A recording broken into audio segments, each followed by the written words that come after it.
Welcome to a panel of speakers who, through their experiences and current roles, will help us to navigate from global crises to models of positive legal and non-legal responses and ways forward as the panelists address international aid in a time of global crisis.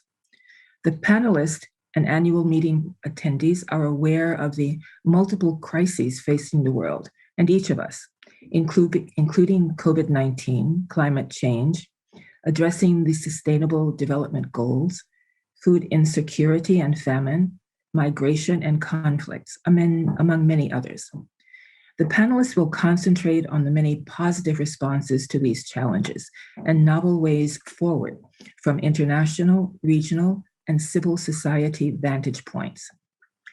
To provide cohesiveness in the face of so many crises, we will use their positive responses to COVID-19 and to challenges for funding their responses to crisis, while not forgetting climate change, sustainable development, and conflicts. Each panelist will give you a brief self-introduction. But to start, to give you an idea, Jay Pozenel brings the global vantage point of the United Nations and its General Legal Division in New York, which he directs. Catherine Megan, General Counsel at the International Fund for Agricultural Development, or IFAD in Rome, also operates from an international perspective, but with a remit focused on funding agricultural development and food security. Sergio Guzman, CEO of the Development Bank of Minas Gerais in Brazil, brings to the panel the perspective of a regional development bank that must address both national and local interest, as well as public-private collaborations. Mark Ward, Country Director of the International Medical Corps, is addressing crises related to peace and security, or their absence, on the ground in Afghanistan. Mark adds a key civil society and NGO perspective to the panel and our view of crises and forms of aid. I thank each of the panelists for joining in this presentation and for their contributions this morning. After the presentations, we hope to have several minutes for some exchanges and discussion among the panelists to show their collaborations and overlap among their goals and responses. And as you know, my name is Marcia Eccles. I am a professor at Howard University School of Law in Washington, DC, where I teach international trade, business type courses, and food law. I am a co-founder of the nonprofit World Food Law Institute, also based in Washington, DC, but with international collaborations. Obviously, the crisis of food insecurity, the challenges of challenges facing small farms and farmers, and tools to address them are of great interest to me and my research and to the Institute. We agreed during our planning discussion that we see the global crises as a glass. Maybe it is a big pitcher or jug, but we see it as half full. And we will look at the positive responses that will be important as we try to meet the expectations from the last sentence of a panel description. We hope that the presentations will illustrate and model ways forward, showing why the panelists maintain positive outlooks and why we encourage you to do the same. Obviously, we will listen for and to all views and questions during the comment period, which will be held on March 26th as you react to the panel presentations and create an interaction. And during that session or during the panel presentation, please feel free to engage in the chat box that will be available through ASIL. So Jay, please, would you lead off the presentations? And thank you for joining us today. Thank you, Marcia, and good morning, everyone and on the panel. I am Jay Pozenel, the Director of the General Legal Division of the United Nations Office of Legal Affairs. I'm now approaching my 30th year in the service of the United Nations. The General Legal Division is one of 6 divisions of the UN's Office of Legal Affairs and one of 2 of the office's divisions that provide transactional legal services and support to the United Nations. It's funds and programs such as UNDP, UNICEF, the High Commission for Refugees Office, the Population Fund, UNFPA, etc. And we also provide support to UN operations worldwide, the peacekeeping missions and offices throughout the world. The Office of Legal Affairs is the central legal support and assistance provider to these offices and entities, which are implementing the fundamental mandates of the UN, namely to support peacekeeping and the maintenance of international peace and security, to promote economic and social advancement for all people, and to affirm faith in fundamental human rights and promote the wider acceptance of international law. In the General Legal Division, we have some 30 lawyers and 10 support staff dealing with a variety of the day-to-day legal issues faced by the organization. We are dealing with the internal legal framework of the UN, and we facilitate its legal interactions with the public at large, suppliers, donors, implementing partners, and so on. One of our major areas of practice focuses on supporting the UN's development assistance framework and its entities such as UNDP and UNICEF, the Refugee Agency, and the UN's own departments such as the Department of Economic and Social Affairs, and the UN offices, country offices, and others around the world that every day provide technical assistance, humanitarian aid and assistance, and so on to promote economic and social progress for all people. As set out in the description of the panel, I and my fellow panelists are reflecting on how the international community should revisit its legal, its political, and conceptual structures to address the many pressing challenges facing us today throughout the world.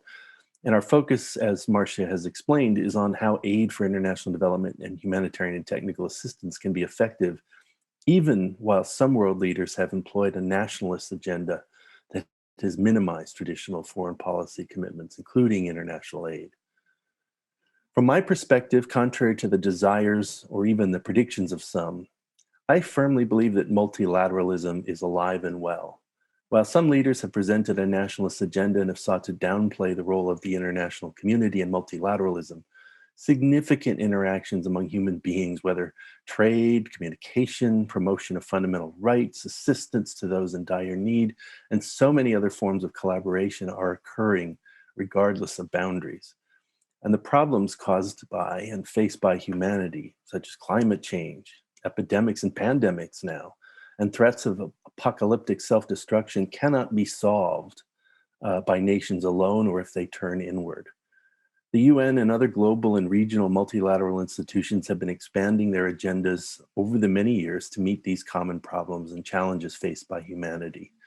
These institutions have increasingly been joined in partnership by like-minded nations and increasingly now over the years by multinational and community-level non-governmental organizations, as well as multinational corporations that have enormous and growing transnational influence. And of course, our international nonprofit organizations from whom you will hear among our panelists as we go on. But take, for example, the innovation that has occurred in the international community. Look at the Global Alliance for Vaccines and Immunizations, better known as Gavi. It was formed as an international non-governmental organization, an innovation under Swiss law, and it's distinguishable from an international intergovernmental organization such as the UN.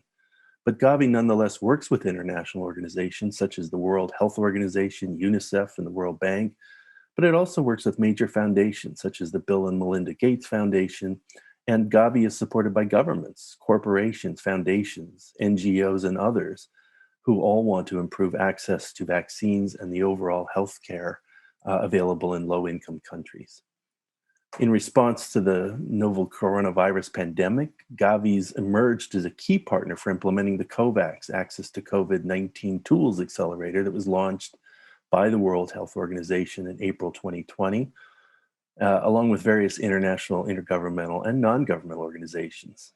These organizations working in partnership with Gavi, WHO, and the Coalition for Epidemic Preparedness Innovations, or CEPI, have joined forces to speed up an end to the pandemic by accelerating the development and manufacture of COVID-19 vaccines and to guarantee their fair and equitable access for every country in the world. These kinds of innovative partnerships are increasingly emerging to deal with global problems. You will hear from my fellow panelists about their work and their partnerships in dealing with innovative ways of dealing with issues of international peace and security, for development and fundamental rights on local and regional levels. Such partnerships have been key to meeting the global sustainable goals. For example, Sustainable Development Goal 17 specifically seeks to strengthen the means of implementation and revitalize global partnerships for sustainable development by expanding partnerships in finance, technology, science, capacity building, and national development strategies. And the UN itself is seeking to innovate and improve its own operational activities for development through the Secretary General's reforms of the UN development system. These reforms aim to enhance the UN's development assistance framework by improving coordination among UN system organizations and countries in which they are present to support country development priorities and regional and sub-regional development agendas. Finally, development and international assistance isn't the only area where multilateralism is essential to the progress of humanity. Take climate change. Through the ongoing collaboration of states parties to the UN Framework Convention on Climate Change, efforts are being set to reach common goals and action is occurring. But this is also marked by partnerships in energy, transportation, and other sectors of the world economy in which companies and whole industries are transforming because of the urgency posed by climate change, and more importantly, by the opportunities posed by technological and other economic, political, and social changes needed to meet that existential challenge to humanity. Every day, I and my colleagues in the General Legal Division and in the wider Office of Legal Affairs work to solve legal problems and promote innovative ways that the UN and the larger international community can collaborate through such partnerships to meet these challenges. My colleagues on this panel likewise work every day to find innovative solutions to problems common to and affecting all of humanity. The next panelist you'll hear from is Catherine Megan, the legal advisor for the International Fund for Agricultural Development, or IFAD, which is a UN system organization that is using innovative financing methods to support efforts to meet the food security challenges facing the world. Katie, over to you. Thanks very much, Jay. And thanks to Marcia as well, to both of you for your kind introductions. I'm delighted to be on this panel and looking forward to really productive and dynamic discussion. I am Katie Megan, the General Counsel of the International Fund for Agricultural Development, or IFAD. I've been with IFAD about 3 years. It's been a very exciting time where we look to be more nimble and reactive, developing new pragmatic solutions so that we can solve most of the world's increasing problems of increased hunger and poverty. Before that, I was with the International Finance Corporation, part of the World Bank Group, for about 17 years, based in Washington, D.C., Istanbul, and Buenos Aires. I'm honored to join you all today from Rome, Italy, where IFAD is, of course, based. IFAD is an interesting institution. As Jay said, we are a UN specialized agency, and we're also an international financial institution. We are dedicated to ending poverty for the world poor. Our mission is laser focused on the poor rural farmers in the developing world. And as you may know, 80% of extreme poverty is concentrated in rural areas. I wish I could say that this has been getting better and being alleviated in the past years. But unfortunately, we're facing a highly complex, interrelated system of challenges that I would call almost a perfect storm. So before 2020, in the times I'll call BC, before COVID, we already faced huge challenges. We faced rising food insecurity, rising disparities between the rich and the poor. We faced major challenges from climate change. In addition to poverty, we faced huge issues of fragility and conflict, which Mark will talk a lot about, and I'm looking forward to his insights at the end, as well as difficulties in reaching the most vulnerable people who are in the last mile of development. And those are really the people where IFAD works. When you go to an IFAD project, you fly into the main airport, you drive, you fly then to the furthest airport in the country, and then you drive on kind of rutted roads for 4 or 5 hours, and then you're at the project. And this is already highly complex. We've now added a layer to this, I would say, three-dimensional challenge of impact from the pandemic. And what we're really worried about is that at IFAD is to make sure that this global health crisis doesn't turn into a global food crisis. And that's something that's at the front of our mind every day when we come to work. I'd like to reflect just really briefly on Jay's comments on multilateralism and then turn to some specifics of IFAD's work for you. I agree with you, Jay. I think that multilateralism can't stand still. It's in the same way that a pandemic can sweep across the globe as we're seeing. We also, in multilateralism, need to sweep and be swift and agile in our response to these themes. And I was reflecting on some of the discussions at Davos in January, where we were talking about, leaders were talking about the Great Reset, discussing how global institutions can emerge from the COVID crisis with economic and social systems that are more fair, that are more sustainable, and that provide a more resilient future. And it was interesting to me that two big themes that emerged from these discussions at Davos were the need for actually enhanced multilateralism and more coordinated collaboration to find solutions. And I personally fully agree with both of those. Those are also things that IFAD has been working on for quite some time. Enhanced collaboration to meet these highly complex, interrelated changes. So I'd like to just give you two examples on the institutional level and on then the project kind of level on the ground in rural communities where IFAD has been working on innovations, coming together with new and different partners to address these challenges. And I'm going to put these from a bit of a legal lens, since I know that our audience at the American Society of International Law is mainly international lawyers. So at the institutional level at our organization, there's 4 things that I would note that we have really been focused on to try to work in a more nimble, creative way to try to attack these complex problems together. The first is really at the highest level of our organization, our Articles of Agreement, which is our kind of constitution, if you will, document.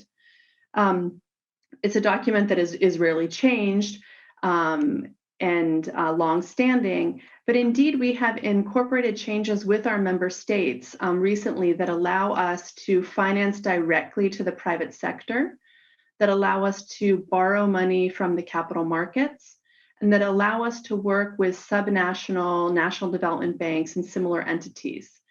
You might say, why is this? IFAD was established really to work through governments to help rural poor farmers. But what we realized is that with such a huge and increasing challenge to reduce rural poverty in the last mile, we need to work with all types of partners together focused on this goal. And that's why we amended our articles recently to be able to work more broadly with all these partners, not just governments and NGOs and foundations with whom we've been working with for many years, but a broader array of partners. The second thing we've done is mobilize diverse sources of financing. So IFAD is normally financed from member states which donate to us, as well as from NGOs and other donors, who can have quite a bit of restrictions on how the money is used, et cetera, of course, for the mission. Over the last year, we were successful in securing 2 AA+ credit ratings. And so IFAD is now the only UN fund and UN institution other than the World Bank Group to have a credit rating. And you might say, why is that important? The idea is that with this rating, we can borrow money from the capital markets at a low rate because we have a very strong rating. And we can then on-lend those funds to rural poor farmers and cooperatives at a much lower level of interest than they would be able to get in the local financial markets. And thus we can really, as we hope to do by 2030, double and deepen our impact supporting the rural poor.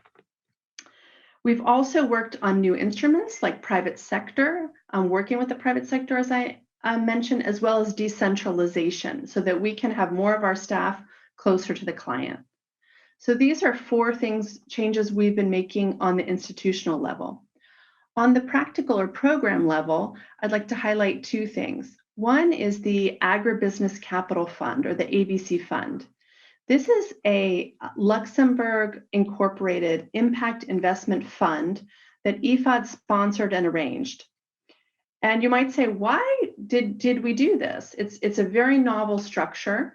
The reason is because as we saw rural farmers and cooperatives growing through grants and concessional financing, we saw this missing middle where these groups were not able to secure financing from local banks or local financing sources at reasonable interest rates and at long term. And so we helped create this fund, which we then invested in our first equity investment, to be able to crowd together first loss funding from different institutions to de-risk these very risky investments, as well as to bring in other sources of funding and technical assistance to help this missing middle and be able to bring them to a level where they can secure eventually in some years local financing. We see success as they're no longer needing us. And so this is a really innovative way with a broad array of different types of partners to focus on rural farmers. The second thing we've done on the ground is create a COVID response facility. And this is a rapid response facility we've created, which we did very quickly in early April 2020 to help rural farmers with inputs that they couldn't get. Many farmers at the beginning of the crisis had to sell off seeds, fertilizers, animals, just to put food on their own families' tables. And so to be sure that they didn't miss the very important growing season, which doesn't wait for anyone, we gave this rapid response so they could buy seeds, fertilizers, animals not to miss this season. We also worked with them in distributing technology, including tablets, so they could have climate accurate weather for their village and area where they work, and also to create virtual markets so they could sell their produce directly to buyers without having have food loss or other restrictions due to transport or market closures because of COVID. Katie, So in sum, I'd like to say that these are 2 examples of on the ground, the ABC Fund and our Rapid Response Facility, and I do believe multilateralism is alive and well.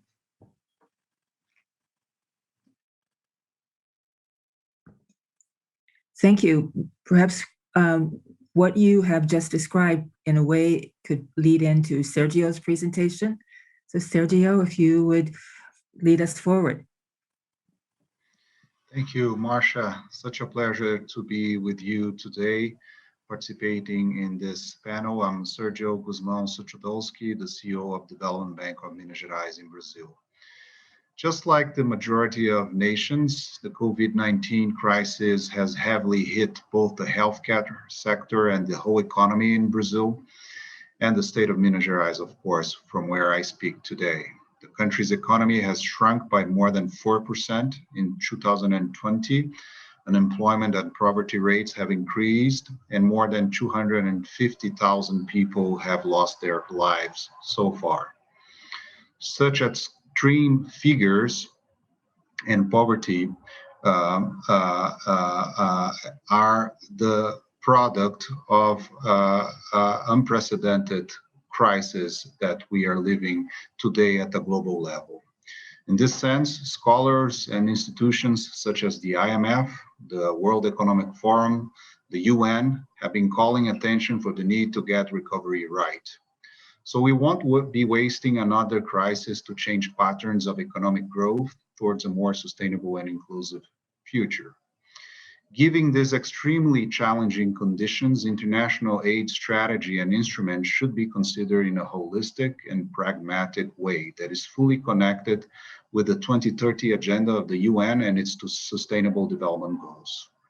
As mentioned by Jace and Katie, this is for 2 main reasons. First, they have been gaining a high level of credibility and acceptance by a large pool of actors, both at the public and private sectors.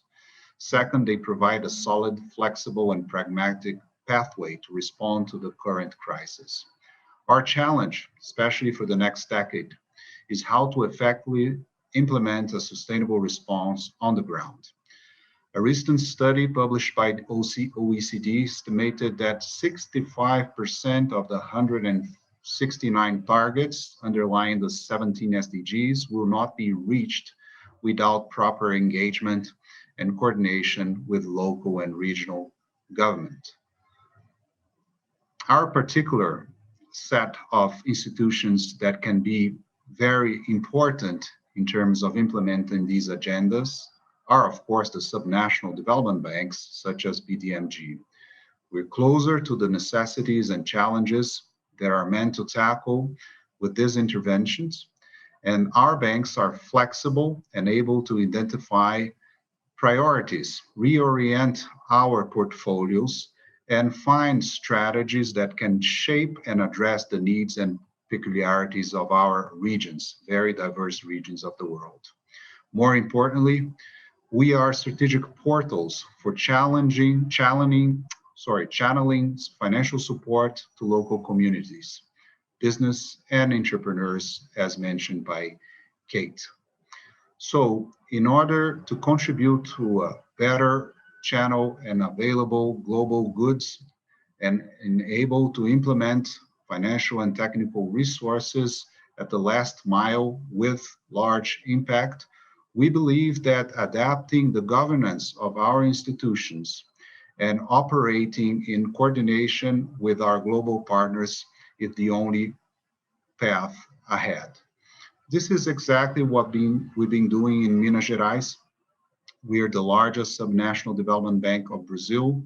During the pandemic, the bank was able to respond with a strong countercyclical policy, enhancing our disbursements by more than 118% compared to 2019. And we are expanding our credit line. We have progressively aligned them with the SDGs, combining countercyclical response with deepening of sustainability project financing.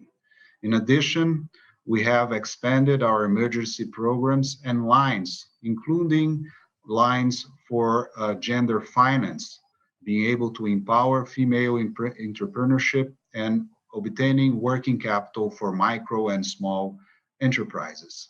The magnitude and the complexity of our current crisis impose not only a stronger action, but rather an innovative one. In this sense, I'm happy to share a few examples of how finance can be better shaped to address these challenges. We were able to launch a sustainable bond framework and issue a sustainable bond, the first of its kind in a private placement in partnership with IDB Invest, the private arm of the Inter-American Development Bank. We were able to register it in New York City. And we were also able to work with other partners such as the European Investment Bank and Fomplata in flexible ways, using traditional climate finance lines, for instance, and making it flexible for use for SMEs, and also positioning ourselves as the first development bank to work with Fomplata in financing municipalities, especially sustainable cities. I'll stop here so that we can continue the debate, and thank you very much for your attention.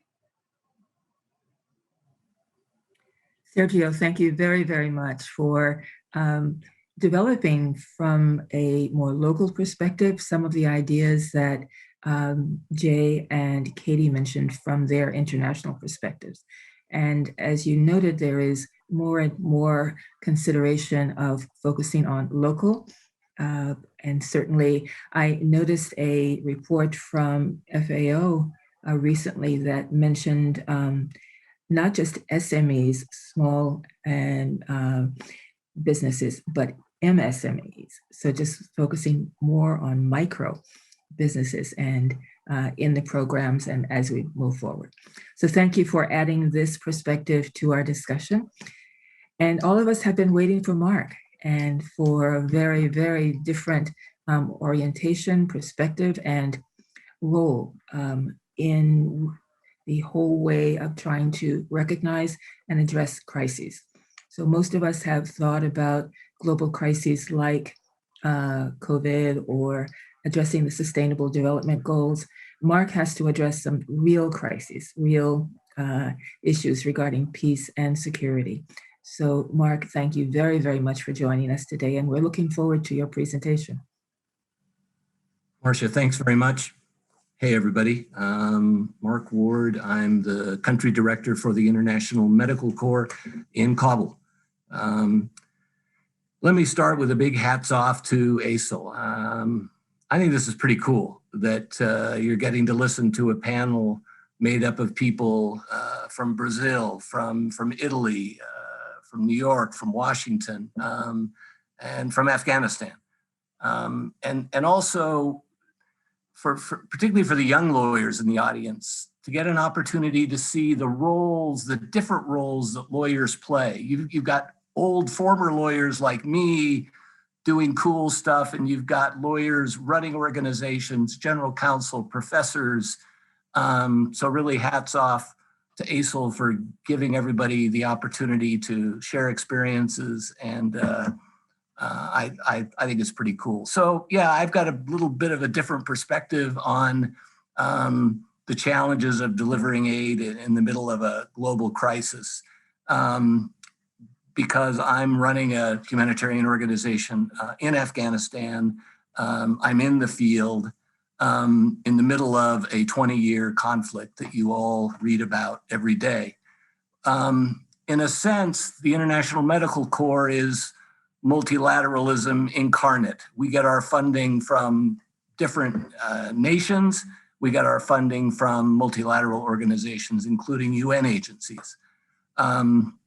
What about me? I went to law school a million years ago in California, practiced law for a while with a law firm in Washington, D.C., joined the Foreign Service way back in 1986, had a fantastic 31-year career in the Foreign Service, working around the world for USAID. I failed at retirement. I tried it. It was not for me. I tried it. And I'm back in the field now at the ripe old age of 65, running a humanitarian organization and having a very good time. So let me tell you about IMC. IMC started right here in Afghanistan. 36 years ago, doctors from IMC were putting wounded mujahideen that were fighting the Soviet army back together again to fight another day.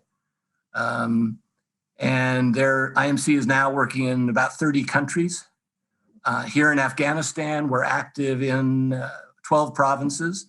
They are mostly the provinces near the Pakistan border, which means that we deal with a lot of the conflict because the Pakistan border has traditionally provided sanctuary to the Taliban. So we do run into the conflict a lot. We run into returnees a lot from Pakistan, and a lot of people, what we call the internally displaced, moving through the provinces where we are working.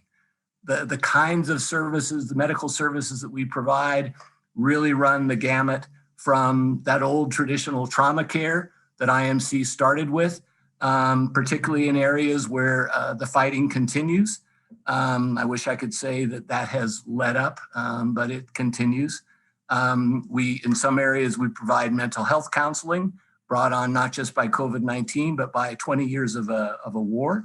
We provide services on water and sanitation to keep communities, particularly the internally displaced that are on the move, to keep them as healthy as possible so that we don't have the spread of even more diseases. Finally, we are very active, as are the other panelists, in trying to address the COVID-19 issues. Our particular work is not in treatment. That's with the Ministry of Public Health in Afghanistan, but we are engaged, as are other humanitarian organizations, just in trying to educate the Afghan people about how to slow the spread of the disease. And we also spend a lot of time, particularly in the more remote parts of the country, trying to bust what I call myth busting, explain what the facts are about the the pandemic to help families deal with it. So what are the legal challenges? I mean, we face a lot of challenges, and most of them are related to the safety and security of my team, about 450 people, all Afghans working out in the field. But we do face legal challenges as well, and that's what I want to talk about today. You know, and maybe this is the best way to talk about it, is how do you deliver assistance related to COVID-19 in the middle of a war and not violate national laws of our donors about dealing with one party to that conflict, namely the Taliban. So we get money from donor countries like the United States and Canada that have laws and regulations that we have to abide by, particularly related to dealing with the Taliban. But we are also beholden to humanitarian principles as a humanitarian organization that sometimes clash with, in some ways, those national laws and regulations. So as I said, two of our biggest donors, the US and Canada, they don't want us to provide assistance to the Taliban. In fact, they'd rather we didn't even interact with them. But more than half of the people that IMC needs to help, the people that are in need, live in areas controlled by the Taliban. Those are the facts that we have to deal with on the ground here every day. And one of the humanitarian principles that I salute every day is to be neutral, to help people in need, no matter who they are or where they are, no matter which side they're on, no matter where their home is. Are they on which side of the front lines? So what do we do? How do we balance this directive from the donors not to deal with the Taliban, not to help them, not to engage with them, and on the other hand, help people in areas that they control? Well, you know, we have, as I said before, we've been working here for over 35 years. This is not new to us, and this conflict has been going on for 20 years. So we've had a little bit of time to develop some standard operating procedures, as have the other humanitarian organizations here, with a lot of help and guidance from the UN as well, that have really helped us find a way to be true to these directives from the donor governments, not to engage directly or provide assistance to the Taliban, and yet help people in areas controlled by the Taliban. So what does our interaction with the Taliban look like? It's not like what I used to have to deal with when I worked on the Turkish-Syrian border.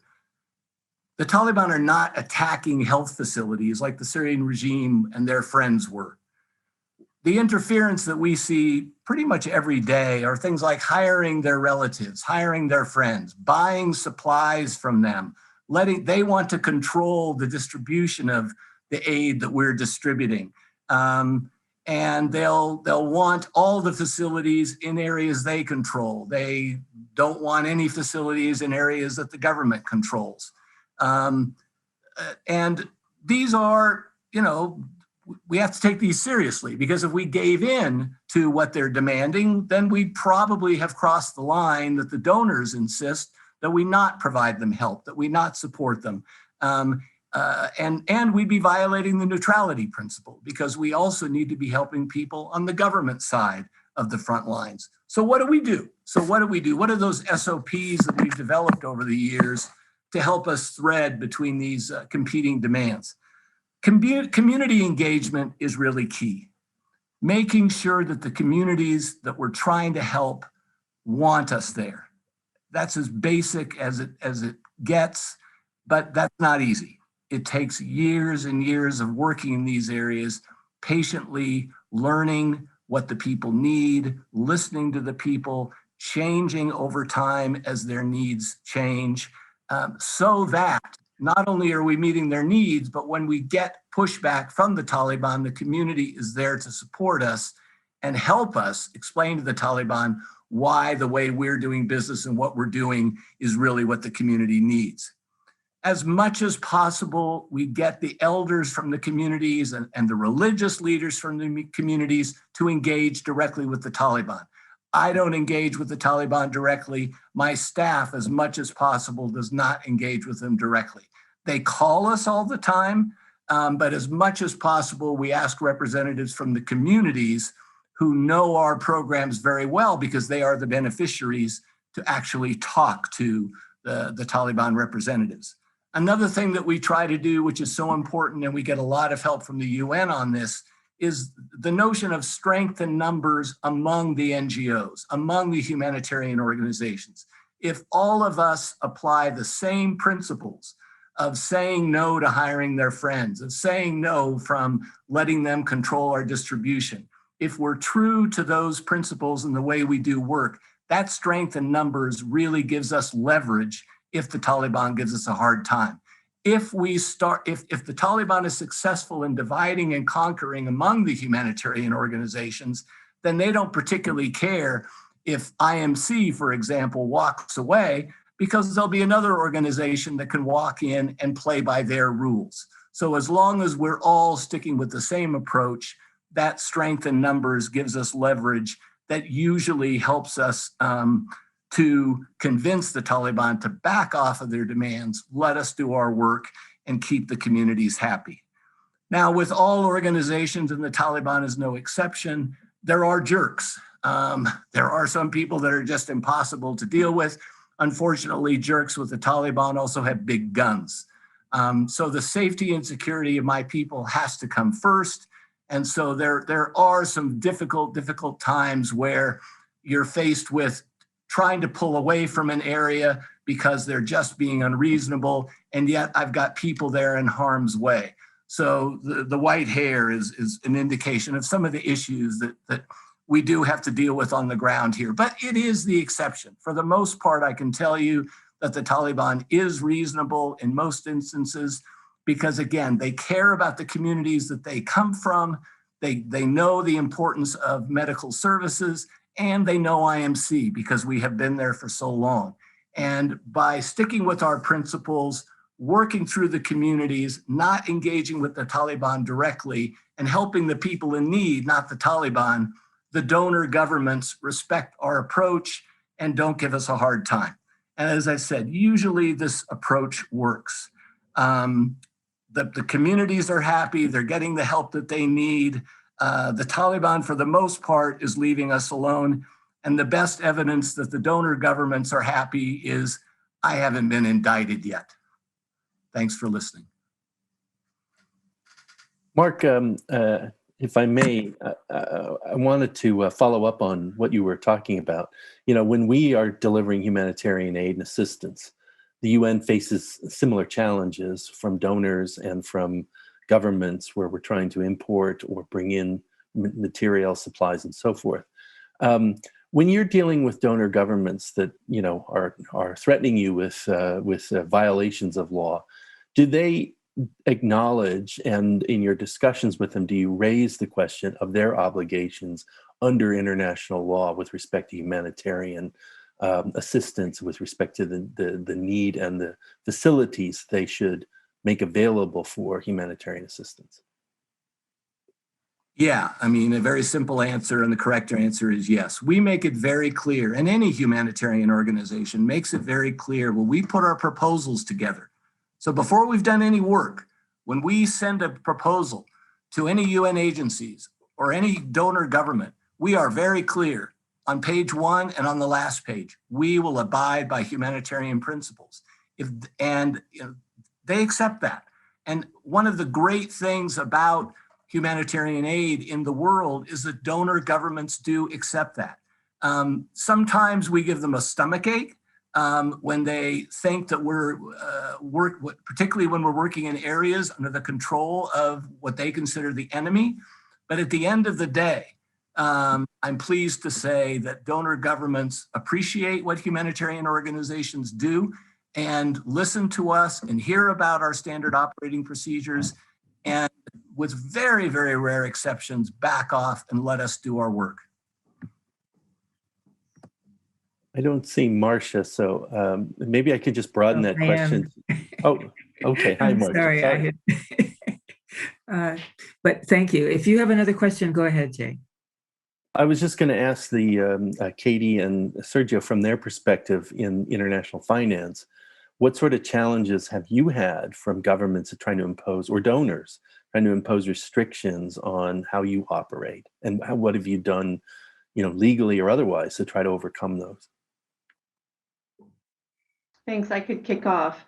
I mean, we've had, similar challenges to those that Mark raises, and also kind of on the global international scale. We're an organization that's owned by 177 member countries. They're our shareholders.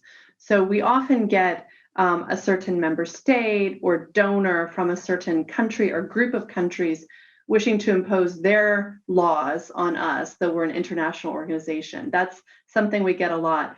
When that happens, my first reflex is to call you, Jay, and to, as as Mark says, have strength in numbers and stand together, so that I can say, no, the United Nations response and view is this, and we're following the UN view.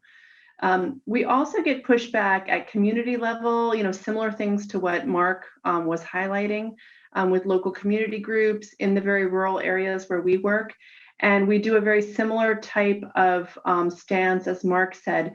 Our development projects, because they're so last mile, are really community driven and community based. So we work really hand in hand with local communities so that they take ownership in designing the project and understanding the project, and change is really driven at the community level. That provides huge buy-in and ownership of the issues.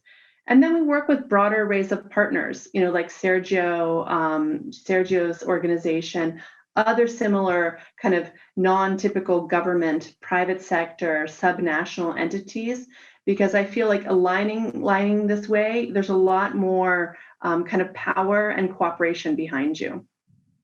May I ask a follow-up question, probably directed at Sergio to begin with? But the whole idea of working with local communities, not the government, but the individuals who are often these SMEs or MSMEs, what are some of the challenges and what are some of the legal issues that arise? Thank you, Marcia. Well, we are really a development platform, right? I mean, I think we are in a stage and age where development banks, they really are working in many capacities, not only providing credit, but also providing project preparation, working together with other like-minded institutions that do managerial training. So I think one of the challenges is really bringing them, especially micro companies, to be legally existent and be able to have all the licenses that they need, and especially doing bundling so that they can become a group and facilitate obtention of credit. So one of the institutions, one kind of institution that we work broadly, especially relating to farming, is the cooperatives. The cooperatives in Brazil, the coffee ones here in Minas Gerais, they're very, very strong institutions. Some of them have, thousands of members and provide all kinds of training, all kinds of services, funding, fertilizer, all kinds of other services that are very helpful and that can bring this specific vulnerable segment to be bankable. So what we try to do is really to work with those partners and with the higher and highly rated institutions such as IFAD, such as other multilaterals, so that we can work in kind of a cooperation that it's cascade-like in bringing those funds and being able to reach the small guy using all the tools that are available today, especially digital platforms, so that we can reach, many segregated regions and distant ones of our good state and of our countries. I'd like to really go back to a discussion between that Sergio suggested the other day with regard to links with International Medical Corps just some, I think, similarities you were seeing in terms of your operations, I think. I don't know whether either of you remembers what was said then, but I wondered if you could. Again, what I'd like to do is discuss commonalities and even possible collaborations among different organizations. So let me start with Sergio and Mark, if you have any thoughts about that. I can start, and I think very briefly, and then probably Mark will be able to continue. My take is we operate in a state that has roughly 21 million population, is the largest in second largest in population in Brazil.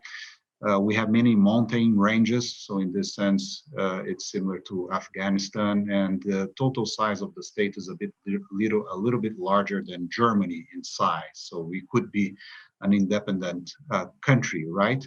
So it's a very diverse state in Brazil with a few rich regions on the western and southern part of the state, and very poor regions in the northeastern part of the state, where we have the semi-arid region of Brazil with over almost 200 municipalities that have very low human development indexes, right? So we need to reach out to these sometimes very small villages, 1,000 population, 2,000 population, and we don't have branches. Development banks do not have branches. So what we need to find are solutions, a toolkit to be able to get very close to the small villages in financing water and sewage treatment, in really being able to reach to this micro and small farmers and entrepreneurs, even doing gender finance in many ways. And in this sense, I think I relate to probably some of the challenges that Mark faces of even businesses that are completely non-official, not formal. They are, a very live part of the economy, but they are not formal. And in this sense, using digital platform, being able to work with partners that understand these challenges, I think is something that we might have in common. Yeah, I think we've all touched on it. Katie talked about, that last mile and the importance of engaging people from the area to be more effective there. And Sergio talked about how different communities, while perhaps close as the crow flies, separated by a mountain or a ravine, probably don't have that much to do with each other. And so what we find to be effective in these remote villages in Eastern Afghanistan or in the north where we work as well is, as much as we can use people from that area, we are more effective. Now, the challenge for a medical organization is finding medical personnel trained in whether it's nursing or midwifery or surgeries or mental health from those areas. That's a real challenge, and it's getting better in Afghanistan as the education systems, particularly in public health, get better, but that is a challenge. But we try very hard to engage people as community mobilizers and people who are going to teach about COVID-19 or family planning or any other of the many health challenges from that area, not only because the people there will trust them, which is terribly important, but also because they know what the needs are there. And the needs, as Sergio was suggesting, the needs in one place a couple of kilometers away, they will be very different. And one of the things you learn after working in Afghanistan for 36 years is that one size does not fit all. And we have to be flexible enough to change our message in one place from another place. And the other thing that we have to remember to do, and this is very difficult, is to take the time to listen and change our message. And COVID-19 gives a good example of that. Our messaging back in March was what we all heard, we all got so sick of, about washing our hands, about coughing into our sleeves, about hand washing and social distancing. The messaging now is to try to reassure people about vaccines and about how to deal with the challenges of spreading the disease in winter when families stay warm by coming together, which is exactly what you don't want to do in terms of spreading the disease. So we have to be flexible. Our messages have to change. And the more we engage people from the local area to deliver those messages and hear those questions so that our messages are germane to what the people care about, the more effective we are. May I ask Jay and Katie quickly? May I ask Jay and Katie quickly to move us from local back to international, where we started at the beginning? Any closing thoughts that you'd like to suggest in the 30 seconds, I guess, that we have left? Jay or Katie? Well, I mean, you know, local and global are connected, as you know, as I have tried to say, and that's why I think I'm saying multilateralism is alive and well, because what happens locally now affects the world on occasion, and so we all have to collaborate and work together on local scenes at the global level to make sure that we are in tune as a human race on these world changing issues. I'll stop there. And just briefly, I'd reflect on words of Germany's Chancellor Angela Merkel recently following Davos, who said, "This is the hour of multilateralism," and that we must avoid the building of blocks. And I think that's very powerful, and I feel very optimistic and hopeful from this wonderful discussion today. You know, from the very at the ground, last mile, to the community level, to the regional level, to the country and then international level, of all these different types of partnerships working together to support multilateralism for the people who are the most vulnerable and need support the most, particularly now with the overlay of the COVID pandemic. I'd like to thank all of the panelists for your presentations, for the contributions to this discussion that is ongoing, but that raises key challenges and gives you the opportunity to tell the ASIL attendees positive steps that are being taken at different levels to address major crises and ongoing crises. I think about multilateralism maybe, but another way of thinking about it is the whole issue of the common good. So do we have at the national level, at the global level, some ways of trying to promote the common good? And some of the suggestions that you are making certainly go along those lines. I'd like to thank each of you for your contributions. And for those of you I am just meeting, thank you for that. Thank you to ASIL for, again, like Mark said, this is a very, very key panel with a cross-section of views and perspectives, and certainly a cross-section of solutions to global challenges that we are all facing today. So thank you very, very much. And thank you, Marcia, and thanks to our fellow panelists. It's been a brilliant discussion. I really appreciated being a part of it. Thank you.